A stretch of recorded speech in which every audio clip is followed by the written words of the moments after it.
If you're into the Alien franchise from the start, you probably remember Alien 3 for its theatrical run in 1992. Maybe it was a bruising experience for you, given how badly it was butchered by studio interference and the rewrites on the fly. The resulting movie was a mess. David Fincher's debut film was supposed to be something with a message, but instead, it became a part of a franchise machine that just needed a sequel. But then, almost over a decade after its debut, things changed. In 2003, Fox gave us Alien Quadrilogy, which gave us a longer re-edit of the movie, and this assembly cut was a reconstruction that was created by producer Charles de Lauzirika, who used the early work print before all the studio drama happened to create it. Even though David Fincher was not involved with this project, it is materially a lot closer to Fincher's vision. So come together and find what makes this version of Alien 3 so much better. But before we go into our explanation, we have a very small request. If you like our content, please support us by subscribing to our channel. This is a small click for you, but for us it means a lot. Thank you. Let's begin.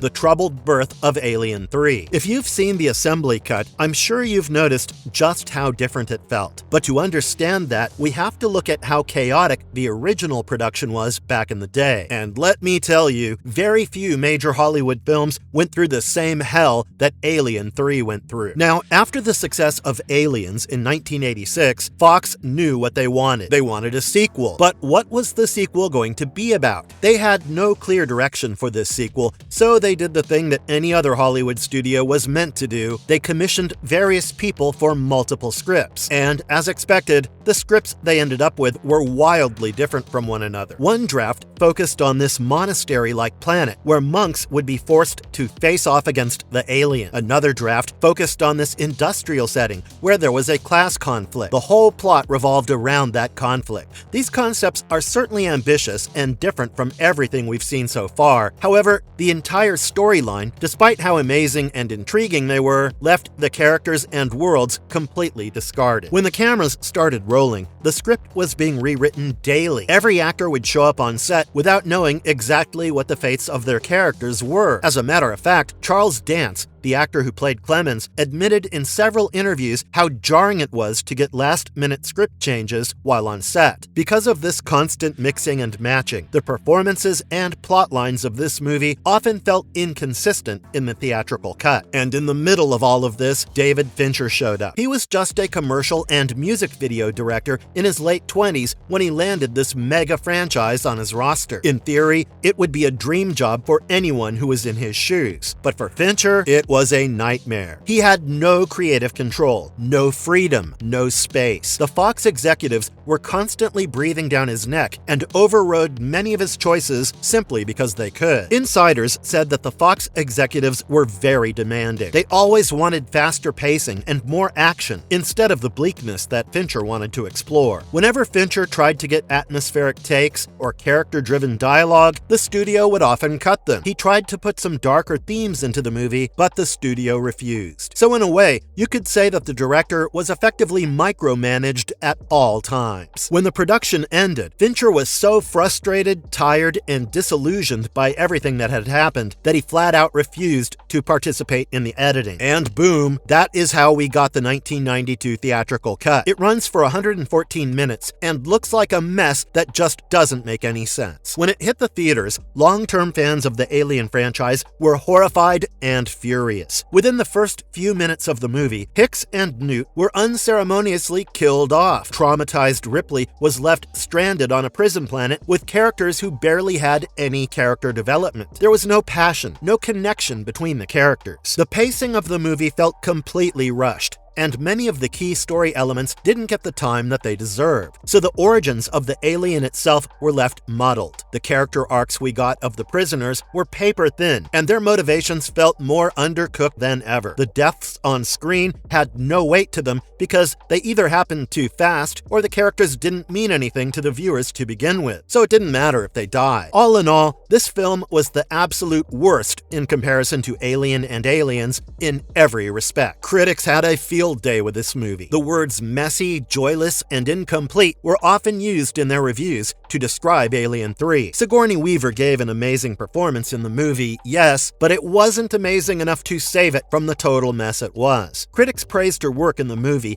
and the way David Fincher tried to bring back the horror themes in this movie, but overall, it was too disappointing for most of them. Even Weaver felt that the movie could have done much better when it came to exploring character beats, which it somehow did not do. And this is the main reason why the assembly cut of the movie is so important. This is the closest we will ever come to the story that Fincher was trying to tell. And this brings us to our next topic of discussion.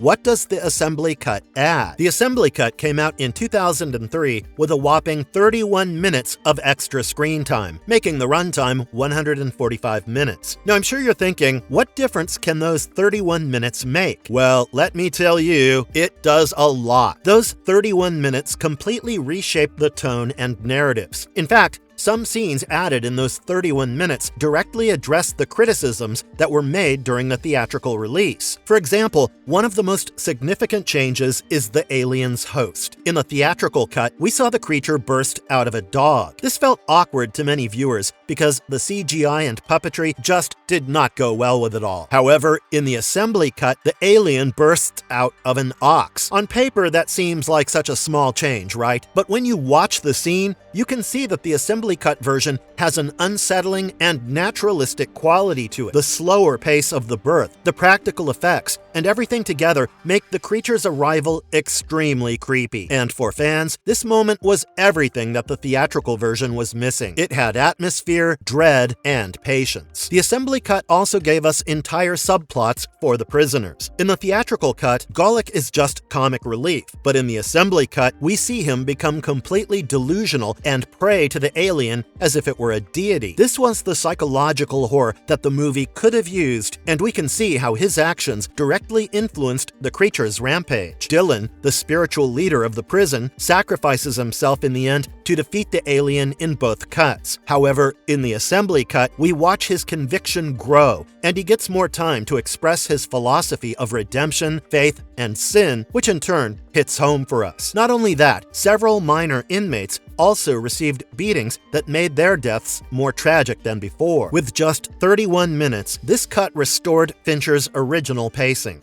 The assembly cut lingers on long, quiet shots and establishes the desolate prison environment, letting us feel the tension brewing in between those desolate hallways, while the dialogues are allowed space to breathe. And as you watch this cut, you'll see how the film looks a lot like Alien, which came out in 1979. It's more about mood and less about spectacle. The assembly cut fully embraces the horror that was stripped away from the audience and gives it time to finally sink in. With each passing minute, we can feel the oppressive world of Fioriana 161 suffocating us, and that means something. In the theatrical cut, the deaths happened too quickly, and some would even say they happened too randomly. It just didn't make sense. But then, in the assembly cut, things changed. Each death has thematic and emotional resonance. Take Clemens, for example. In the theatrical cut, he was killed off like he was a disposable character, but in the assembly cut, we can see that he is more than just another victim. His backstory and his relationship with Ripley simmered in through the runtime, and so, when he's eventually killed off, we feel something about it other than, oh shucks. Even Ripley herself was completely reframed in this assembly cut. We watched her struggle with the knowledge that an alien is inside her. We see every bit of painful decision-making she has to go through as she comes to terms with her predicament. So, when she sacrifices herself, it doesn't feel rushed at all. In fact, this makes her impact greater. She's someone who has come to terms with the inevitability that she will die and that humanity can never control the xenomorph threat, no matter how hard they try. Above all the things I've mentioned, the one thing the assembly cut does very well is feel closer to what Fincher originally wanted. We see that bleakness we usually associate with Fincher's work in this cut. Unlike the theatrical version, which wanted to push the action beats, this cut focuses on the philosophical weight and despair. Even though this doesn't make the film more fun, it does make the film more demanding. And for some fans, this tone is precisely what elevated it beyond both Alien and Aliens. It's less of a conventional sequel and more of a tragic art film inside a horror sci-fi shell.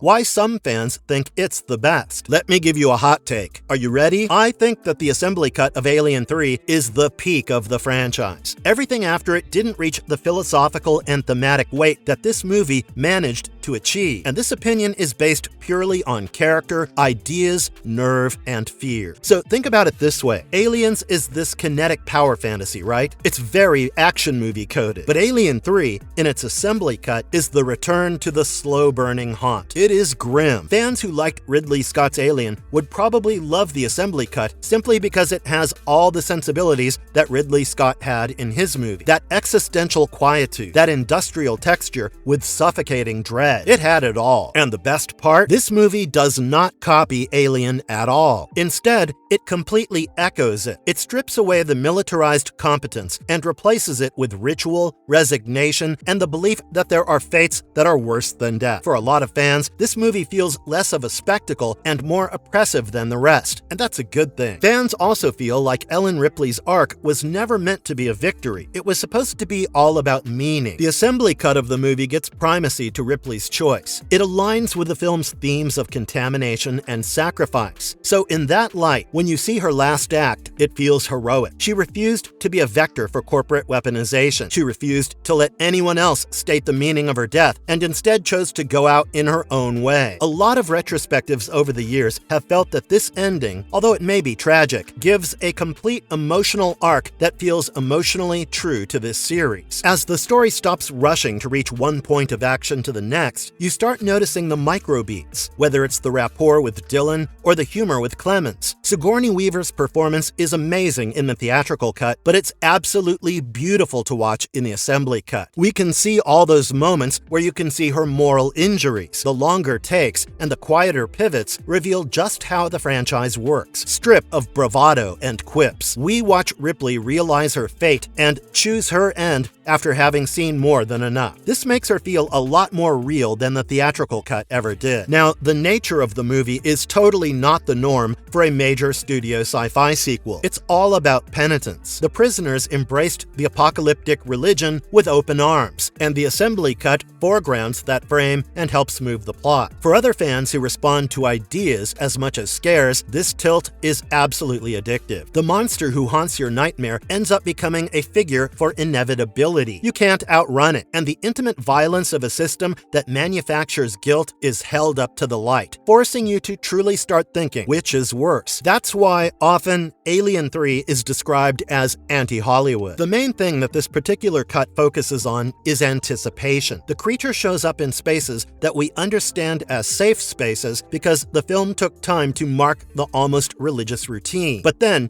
as it breaks into those places, the routine breaks, and that makes the anxiety accumulate. The longer edit forces us to sit in our seats and take a few moments to understand what the horror is all about. Another common thing that's brought up in fan retrospectives is how this longer cut focuses on tactile environments. The film never over-explains, and instead reasserts itself. The longer cut focuses a lot more on menace, and whenever the creature shows up, it feels like it's an invasive sacrament. It deliberately punctures the lives that were organized in that space waiting for judgment. There is no denying that this is the most uncompromising entry in the franchise. It denies military fantasy. It rejects corporate uplift. It refuses nostalgia. It's not a crowd pleaser. And that's exactly why it hits so hard. In an era where franchises often contort themselves to follow the route of the previous films in the series, this one does not. This one burns the altar of fan service and gives us consequences. This movie is an emotionally literate outlier of the franchise whose power has simply grown over time. So if you're someone who likes movies to mean something, even if it means taking risks and not doing something that you remember loving the last time, this movie would probably be your favorite.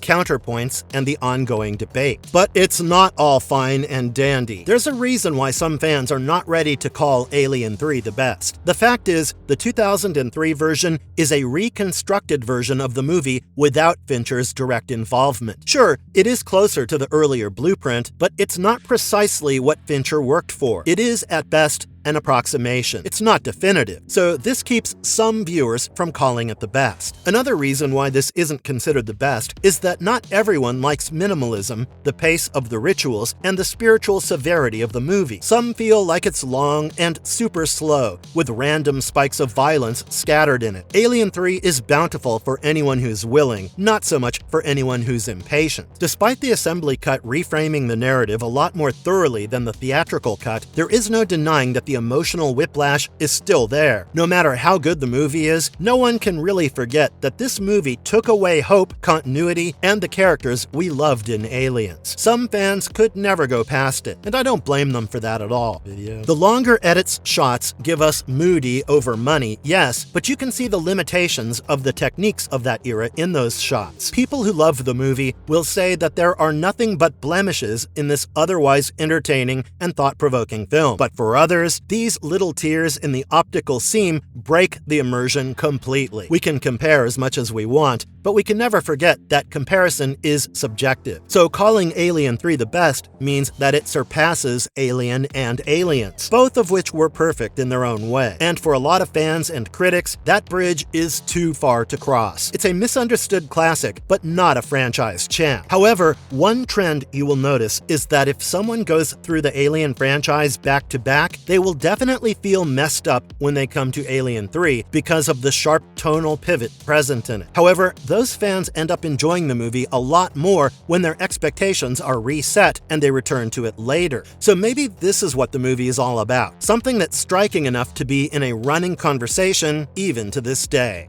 Marvelous verdict. So to answer the question whether or not the assembly cut of Alien 3 is the best in the franchise, it largely depends on your definition of best. If you're more into the uncompromising moral gravity, cold steel side of the franchise, then yes, the assembly cut is the best. It is tragic, bleak, and yet powerful. Less of a crowd pleaser, sure, but it's unique and haunting. If, on the other hand, best means something that is just terrifying or thrilling, then no, this is not the best. It will sit under the first two movies in that tier list, and that's okay. The point of this comparison is not to erase what the first two movies did. It's worth pointing out that the assembly cut, which is the closest we can get to Alien 3's intended shape, is actually a serious film, and that's what makes it so interesting. What seemed like a flop in 1992 is now something that sparks debates, discussions, and more. And that's the whole point of movies. So, love it or hate it, this movie is here to stay. Let us know what you guys think about the assembly cut of Alien 3 in the comments down below. Do you guys think this movie is the best of the franchise? If so, why? And with that, we come to the end of this video, and I'll see you all next time. Bye! And if you liked our content, don't forget to leave a like and subscribe to us if you haven't already. Have a good one and be safe. Thanks, everyone.